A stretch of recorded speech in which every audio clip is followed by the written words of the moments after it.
This is MX1 Race 1. Sebastian Porcel, quickest in time training, quickest in free practice. This boy really is a force to be reckoned with. Billy McKenzie, Leok, Ramon Deruva, all there. PHILIPPAERTS, who got a bit of a nasty whack yesterday into his kidneys, but he seems to be okay. Manuel Prim, Schiffer, Nemeth, Disal, Naga, Salvini, and Paul Capula Gonsalves. Qualifying for his local Grand Prix. Could score points. A one-off ride for him.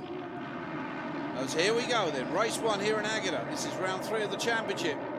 Who has got the all-important first corner? That looks like Jonathan Barragan to me. That's McKenzie round the outside on the CAS Honda. Now, who is it that's going to come down this hill and out front? That looks like Josh Coppins in there. There was Mark Deru. We just got a glimpse of him, race leader. It is Barragan here. Well, he didn't have the same luck in Spain. Can he turn that fortune around here in Portugal? Well, there's 3 of them all going at it. It is Barragan and it's McKenzie with PHILIPPAERTS. Well, that's not a good combination at the best of times. Both equally as physical on the track as they can be when they're off it at times. But Billy McKenzie on that monster machine, the Honda of the CAS British squad, looking to take the lead, and he's done just that. He's gone past early pace sitter Jonathan Barragan on the KTM. So McKenzie, now the big question now is, can this young man keep his head, keep the thing upright, keep it honest, and bring it home in first place? That seems to be his failing at the moment, is that he's making small mistakes despite getting some good starts. He just makes a small mistake whilst in that good position and just throws it away. And now we've got the 2 physical men together, PHILIPPAERTS, and we've seen how he can treat. Oh, and that's it. Slams McKenzie straight into the side of the track. McKenzie responds back again. That could have been difficult for the young Scot. That could have been a front wheel damage or even some type of damage to one of his controls, maybe a gear change or something, had that Yamaha of PHILIPPAERTS connected. But it didn't, and they both seem to be okay at the moment. So, David PHILIPPAERTS then, coming from MX2 to MX1. There's his teammate Josh Coppins in 5th position, still suffering with injuries, especially that ankle injury, and just not 100% fit at the start of this season. He really is struggling. He's lost about 5 weeks of bike training due to that injury, but the Copster, I'm sure, will get his head down and go for it. Steve Ramon, the defending champion, lost that red plates at the start of the season to Ken De Dijker, and incidentally De Dijker way down the field at the moment, not to be even seen. So the Belgian, the big tall lad, having a pretty wretched time of it. But Ramon, after that heroic ride last week in Spain, where he, well, can only describe it, did almost a Dougie Lampkin, or Adam Raga if you wish, in Spain. Brilliant riding from the current world champion. But this is Sebastian Porcel, and McKenzie now dropping back. Porcel looking to make this one stick if he can. McKenzie trying to get past him. And so Sebastian, not known as a timid rider. Mark Deruva, number 14, on the MX Racing Honda, part of the Honda Martin Racing team, along with Julian Bill, who is a little further down the field at the moment. There is Paulo Gonsalves. He's in 22nd position, the young man that took us for a tour around the circuit with our onboard camera. But these are race conditions, and he's got to go out there and do his stuff. Jonathan Barragan now in 3rd position, so McKenzie, who led this race, slipping down the order. But it is David PHILIPPAERTS then that should bring this one home for the 25 points in the checkered flag.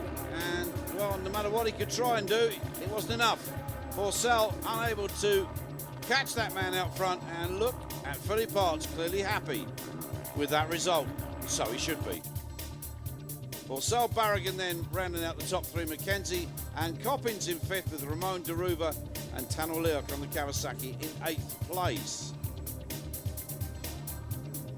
Mike Brown, Disal, there is Julian Bill, then Nagel, Schiffer, De Dijker, the red plate holder, only 14th. Not a good one for him.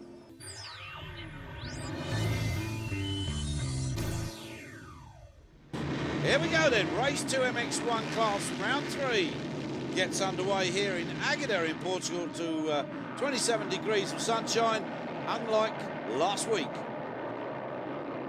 Over the hill they go. Who's got the whole shot? Looks like Steve Ramone.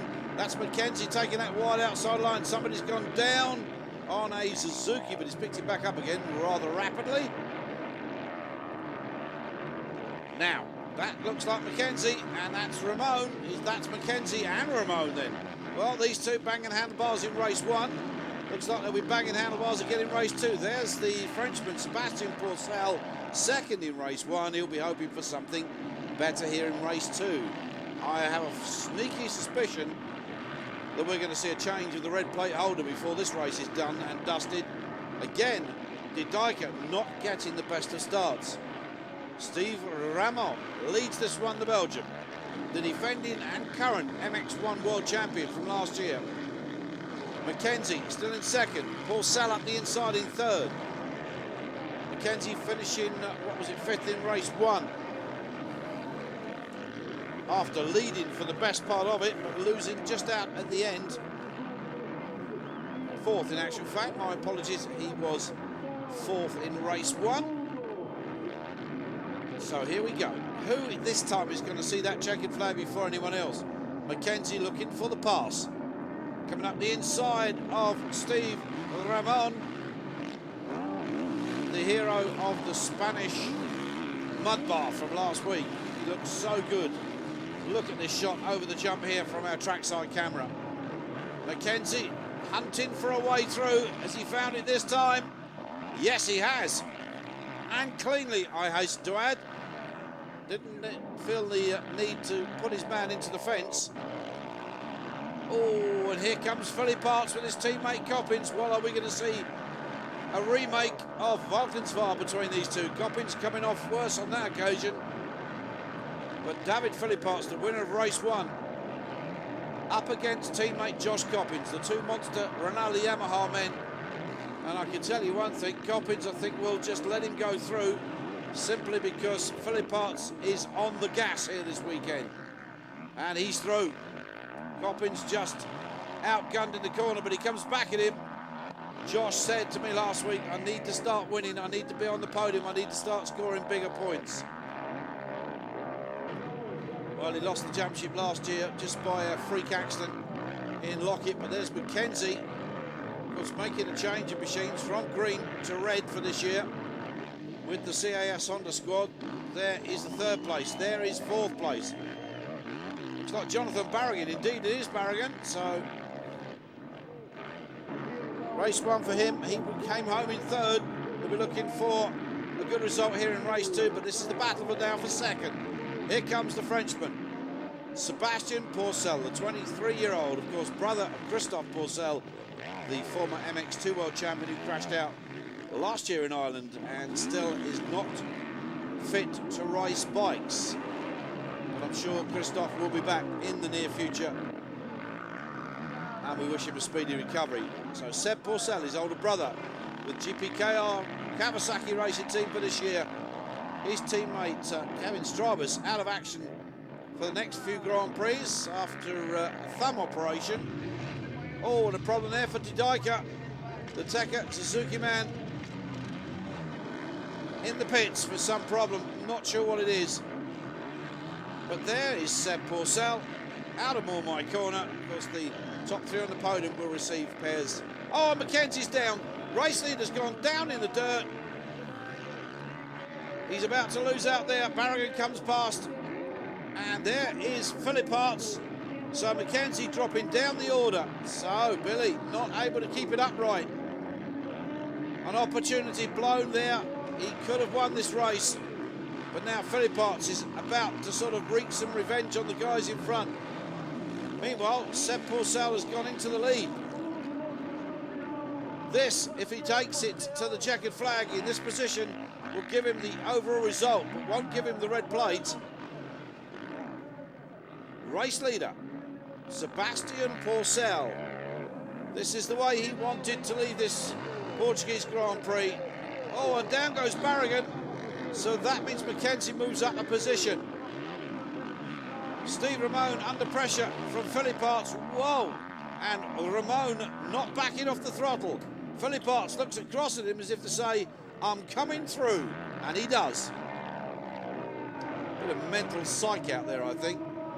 So David Philipppaerts moves up now into second position, which incidentally will put him on the top of the podium, I think, and give him the red plate. Or will it? No. Pourcel looking good for the podium. Top step, but Philipppaerts looking good for the red plate.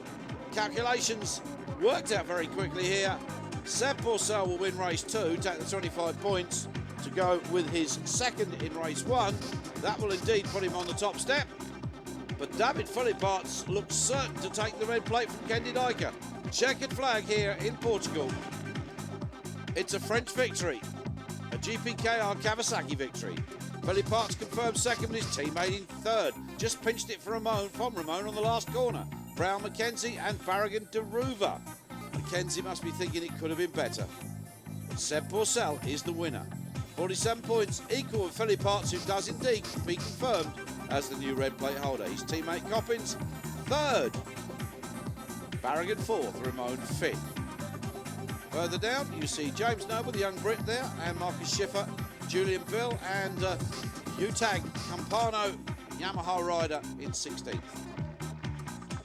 Seb Pourcel top step, flanked by the two monster Yamaha men.